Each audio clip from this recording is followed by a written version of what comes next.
Iran வார இன்றைக்கி Indian government எப்படி சமாளிக்குதுன்னு உலக அரங்கில் பாராட்டிகிட்டு இருக்கிறாங்க.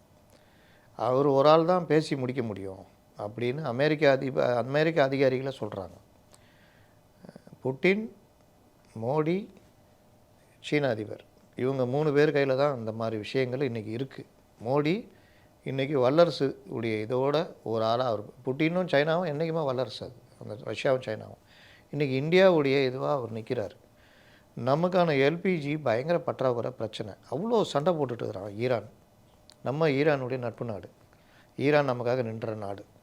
பாகிஸ்தான் வாரில் அந்த ஆப்ரேஷன் சிந்தூர்லாம் ஈரான் நமக்காக பேசினவன். அப்படிப்பட்ட ஈரான் இன்றைக்கி நம்மளை புரிஞ்சிக்கிட்டு இருக்கிறான். அவங்க வளைகுடா நாடுகளை தாக்குனதை கண்டித்து நம்ம ஐநாவில் வாக்களித்தும் நம்ம கூட நட்பில் இருக்கிறான்.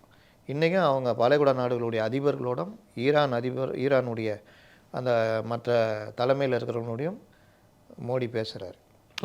முந்தானத்து கூட பேசி தாக்குதலுக்கு கண்டனம் கூட தெரிவித்தார். இந்த நீரிணையிலேருந்து ஹார்மோஸ்லேருந்து வந்த கப்பல் நம்மளது மட்டும்தான், 2 கப்பல்.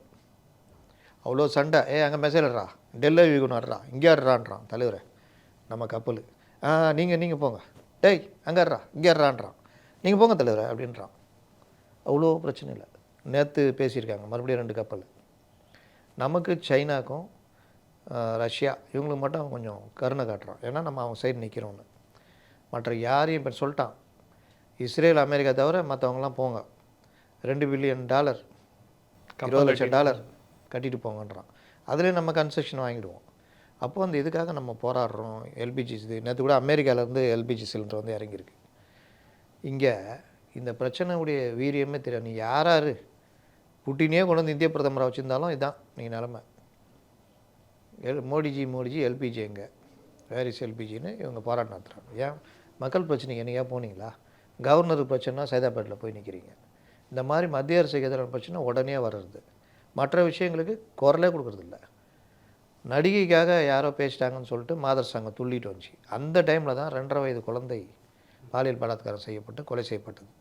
அதற்கு பிறகு இந்த விளாத்திக்குளம் இது எங்கே போனாங்க மார்க்சிஸ்ட்டுகள்? ஒரு காலத்தில் இப்படி இருந்தவங்க இல்லை மார்க்சிஸ்ட்டுகள். இந்த மாதிரி விஷயங்களில் முன்னணியில் இருந்தவங்க. மக்கள் பிரச்சனைனா மார்க்சிஸ்ட்டுகள் முன்னாடி நிற்பாங்க.